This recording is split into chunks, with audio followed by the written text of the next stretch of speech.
Hello दोस्तों। नमस्कार दोस्तों, स्वागत है आपका अपना यूट्यूब चैनल बीपीएस एजुकेशन में। मैं वीरेंद्र प्रताप सिंह। तो जैसे कि आप यहाँ पर देख पा रहे हैं जीके का क्वेश्चन।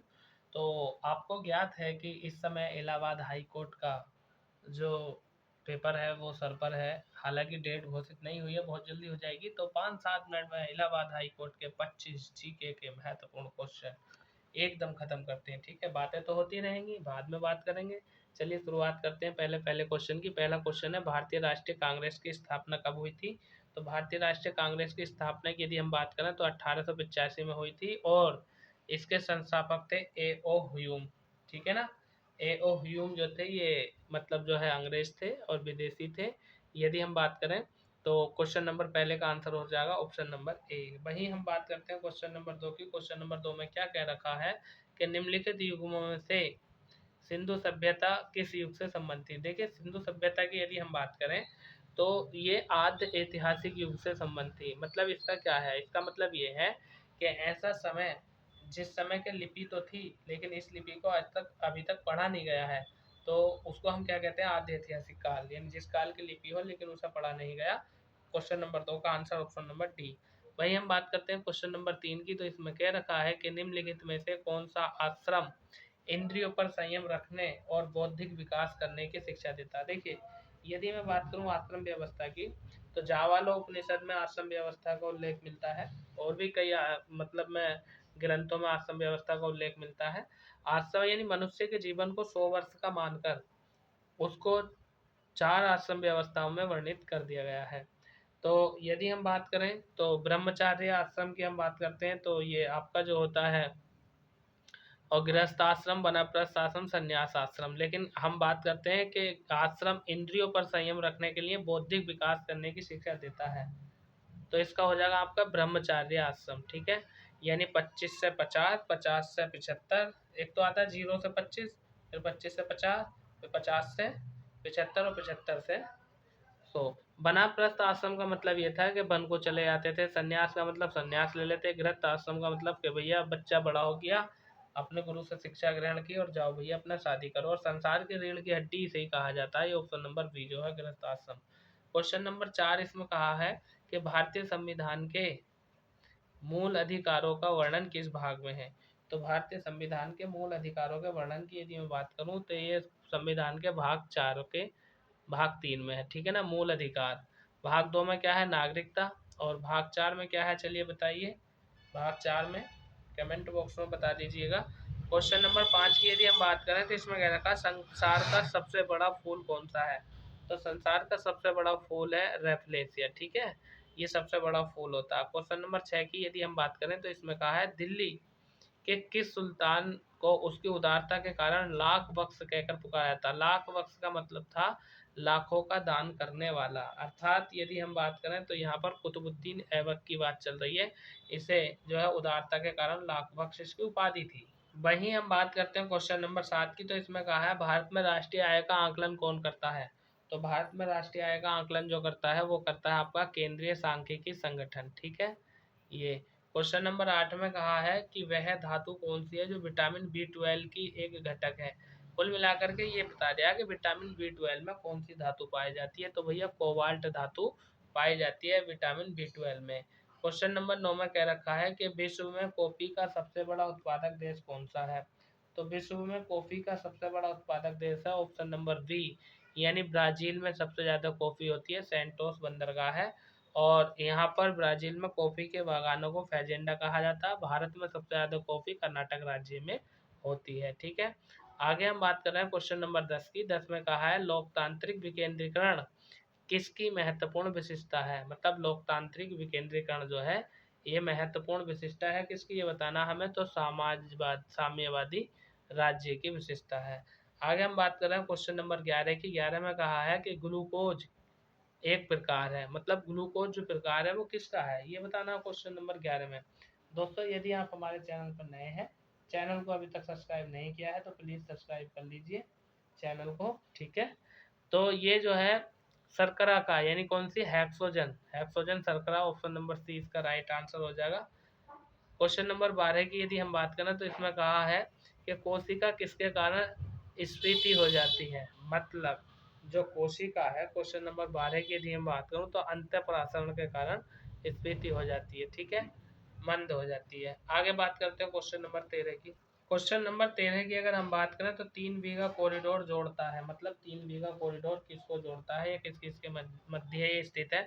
तो भारत और बांग्लादेश के बीच कुछ भूमि का हिस्सा है जिसको कहा जाता है 3 बीघा कॉरिडोर। ये विवाद भी था लेकिन अब ये समाप्त हो गया है। क्वेश्चन नंबर 14 की अगर हम बात करें तो इसमें कहा है किस क्षेत्र से उत्कृष्ट कार्य को पुलित्जर यानी पुलित्जर पुरस्कार के लिए मान्यता दी जाती है? या हम यूँ कह सकते हैं क्वेश्चन नंबर 14 में सीधा सीधा कि पुलित्जर पुरस्कार किस क्षेत्र में दिया जाता है? तो साहित्य और पत्रकारिता के क्षेत्र में पुलित्जर पुरस्कार दिया जाता है। आगे हम बात कर रहे हैं क्वेश्चन नंबर 15 की। तो चित्तौड़ में विजय स्तंभ का निर्माण किसने कराया था? चित्तौड़ कहाँ है? राजस्थान में। और राजस्थान में विजय स्तंभ यानी चित्तौड़ का जो स्थापना कराई थी, निर्माण कराया था, वो कराया था राणा कुंभा ने।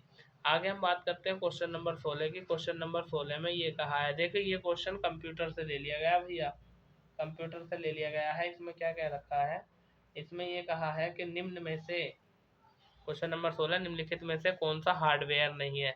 मतलब जिसको हम छू सकते हैं वो हार्डवेयर और जिसको हम नहीं छू सकते वो क्या होता है? सॉफ्टवेयर। तो क्वेश्चन नंबर 16 का आंसर हो जाएगा जावा। जावा हार्डवेयर नहीं है, क्यों? क्योंकि ये जावा भाषा है और भाषा को हम छू नहीं सकते।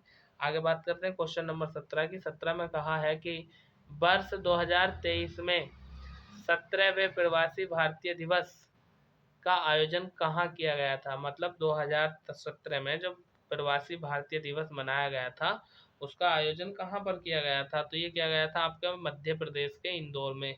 17 का आंसर हो जाएगा ऑप्शन नंबर बी। आगे चलते हैं क्वेश्चन नंबर 18 पर। क्वेश्चन नंबर 18 में हमसे कहा है कि भारत में मीठे पानी की सबसे बड़ी झील कौन सी है? देखो भैया, भारत में सबसे बड़ी मीठे पानी की झील की अगर मैं बात करूं और मैं बात करूं क्वेश्चन नंबर 18 की तो यह है बूलर झील। और बूलर झील की यदि मैं बात करूं तो ये भारत के जम्मू कश्मीर राज्य में पड़ती है। भाई हम बात करें चिल्का झील की तो उड़ीसा में है। लोकटक झील तमिलनाडु में है। लोकटक नहीं, लोकटक मणिपुर में है। लोकटक मणिपुर में है, चिल्का उड़ीसा में और सामर झील राजस्थान में है। तो 18 का आंसर हो जाएगा option number B. Question number 19 में कहा है कि संघनन एक रूप जो दृश्यता कम कर देता है और श्वसन संबंधी समस्या उत्पन्न कर देता है, मतलब ये क्या है? तो संघनन का रूप होता है कुहासा। Option number D will be right answer. Question number अगर हम 20 की बात करें तो 20 में कहा है, क्या कहा है कि इंसुलिन की कमी के कारण होने वाला रोग कौन सा है, ये हमें बताना है। तो भैया इंसुलिन की कमी से जो रोग होता है उसको बोलते हैं डायबिटीज, ठीक है ना। इंसुलिन की कमी के कारण कौन सा रोग हो जाता है? डायबिटीज हो जाता है, ठीक है। चलिए आगे बात करते हैं नेक्स्ट क्वेश्चन की। वहीं अगर हम बात करें क्वेश्चन नंबर 21 की तो 21 में कह रखा है कि वायुमंडल में नाइट्रोजन की प्रतिशतता कितनी होती है? मतलब वायुमंडल में सबसे ज्यादा जो गैस पाई जाती है वो नाइट्रोजन पाई जाती है 78%, 21% ऑक्सीजन पाई जाती है और बाकी 1% अन्य गैसेज पाई जाती हैं। आगे हम बात कर रहे हैं क्वेश्चन नंबर 22 की। 22 में क्या कहा है? इंडिया विंस फ्रीडम पुस्तक के लेखक कौन है? तो इंडिया विंस फ्रीडम पुस्तक के लेखक है मौलाना आजाद, ठीक है, यानी option number B right answer हो जाएगा। यदि हम बात करें क्वेश्चन नंबर 23 की तो इसमें कहा है सभी सभी मूल बलों में सर्वाधिक दुर्बल है। मतलब ये बल दिए हैं, 4 बल दिए हैं यहाँ क्वेश्चन नंबर 23 में। गुरुत्वीय बल, स्थिर वैद्युत बल, चुंबकीय बल और नाभिकीय बल। तो कह रहे हैं सबसे दुर्बल यानी कमजोर बल कौन सा? तो वह है गुरुत्वीय बल। ऑप्शन नंबर ए आपका राइट आंसर हो जाएगा। चलिए दोस्तों, तो दोस्तों हम जो है इलाहाबाद हाई कोर्ट की जीके जीएस की ये धांसू सीरीज चला रहे हैं इलाहाबाद हाई कोर्ट की। इसमें 25 क्वेश्चन होंगे और 5-10 मिनट में, हाइएस्ट 10 मिनट नहीं तो 5-7 मिनट में ये क्वेश्चन आपके समाप्त हो जाएंगे। तो इतना छोटा इतना शॉर्ट वीडियो और 25 क्वेश्चन और वो भी मोस्ट इम्पोर्टेंट वाले क्वेश्चन जो पूछे गए हैं और पूछे जाएंगे। आप लगातार बने रहो हमारे साथ, चैनल को सब्सक्राइब कर लो। डेली आपको प्रैक्टिस सेट मिलेगा, किसी दिन एक किसी दिन दो, ठीक है। तो यदि हम बात करें क्वेश्चन नंबर 24 की तो कह रही है श्रम दिवस किस तिथि को मनाया जाता है?